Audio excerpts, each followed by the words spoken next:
In Britain, the most disorienting cultural shocks for Americans rarely as dramatic confrontations or obvious conflicts.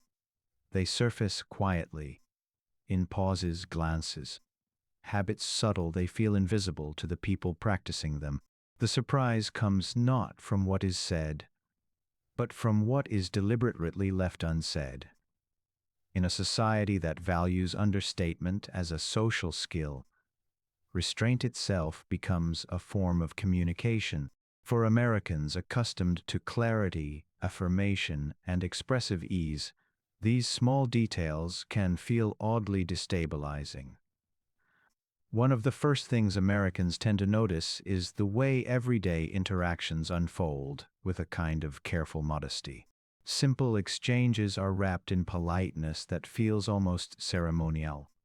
Requests are softened, opinions gently hedged, and certainty diluted with phrases that sound optional even when they are not. What initially appears passive often turns out to be intentional. Directness exists, but it is carefully rationed, reserved for moments when subtlety has already failed. Public spaces amplify this contrast. Coups move with quiet discipline, rarely announced and almost never challenged. People apologize reflexively, even when no fault is clearly assigned. Eye contact is brief, smiles restrained, personal space respected with near invisible boundaries. For Americans used to conversational warmth as a default, this atmosphere can feel emotionally distant, even chilly. Yet beneath that surface lies an unspoken agreement about social order and mutual consideration. Humor is another early point of cultural friction.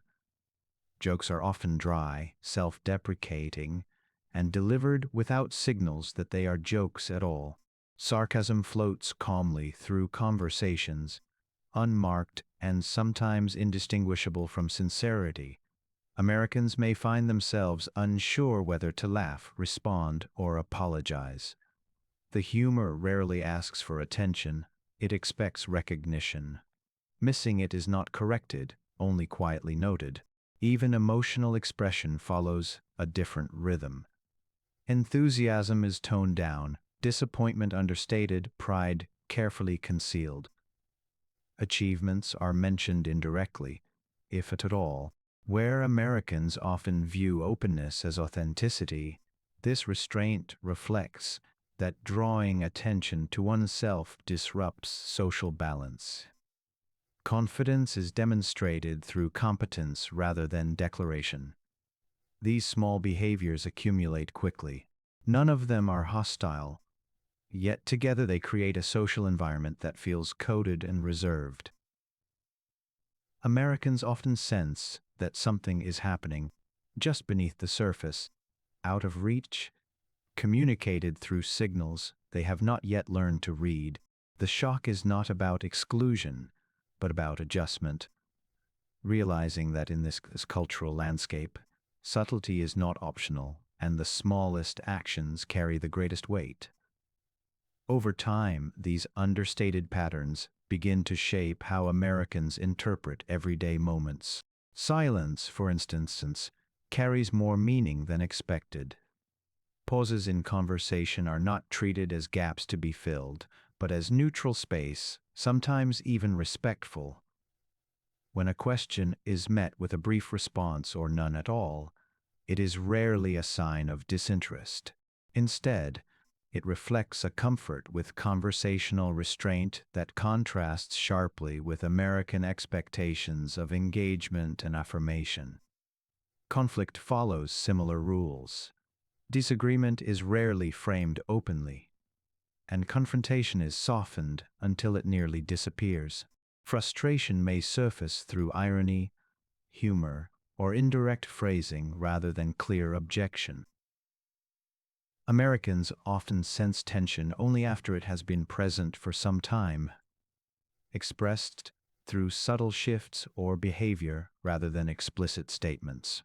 What feels ambiguous at first gradually reveals itself as a highly calibrated social language. Daily rituals reinforce this atmosphere. Tea breaks, casual greetings, and routine apologies function less as literal actions and more as social glue. These gestures signal awareness of others without demanding emotional investment. For Americans accustomed to efficiency or emotional transparency, these rituals can feel unnecessary or confusing. Yet they serve an important purpose: maintaining social harmony without requiring personal disclosure. Workplace dynamics reflect the same logic. Praise is sparse, criticism understated, and hierarchy downplayed through humor and informality. Authority exists, but it is rarely announced. Americans may initially struggle to identify expectations, mistaking politeness for flexibility or modesty for lack of confidence.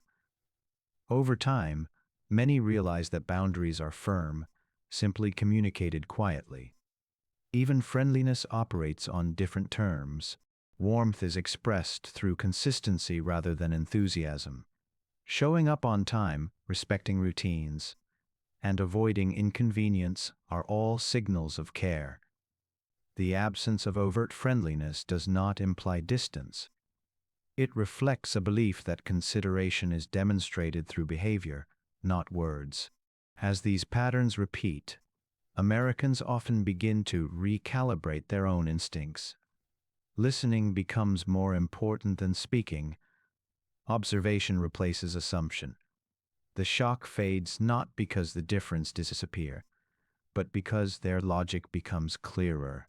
What once felt emotionally distant starts to reveal a social system built on restraint, subtlety, and an unspoken agreement that the smallest gestures often matter the most. Eventually, the accumulation of these small moments begins to reshape how Americans understand social itself.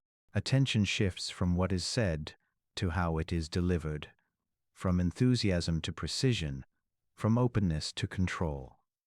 The environment rewards awareness more than expression. What once felt emotionally muted starts to read as carefully managed, designed to reduce friction rather than invite intimacy. Many Americans notice that relationships develop slowly but steadily. Familiarity is not rushed, and trust is not accelerated by warmth alone. Instead, it grows through reliability, shared routines, and the quiet confirmation that boundaries will be respected. This can feel impersonal at first, yet over time it reveals a form of stability that does not depend on constant reassurance. Emotional consistency replaces emotional intensity. Small frustrations also take on new meaning. A lack of immediate feedback is no longer interpreted as indifference. A restrained reaction is understood not as judgment, but as courtesy. Even discomfort is often handled privately rather than collectively, reinforcing the idea that personal emotional management is a social responsibility. For Americans raised in a culture where feelings are often processed out loud, this adjustment can feel like learning a new emotional grammar. What changes most is perception. Americans begin to recognize that politeness is not merely surface-level kindness, but a system that governs behavior, timing, and tone. The constant apologies, the indirect phrasing, the muted reactions are not signs of insecurity or coldness. They are tools for maintaining balance in shared spaces, ways of minimizing disruption without explicit negotiation. By the end of this adjustment, the initial shock fades into something quieter and more complex. The small things that once felt confusing become predictable, even reassuring. The culture no longer seems distant, only different in what it prioritizes. In this environment, respect is rarely announced. It is implied, practiced, and expected to be noticed without being pointed out. And for many Americans, that realization becomes the most surprising difference of all.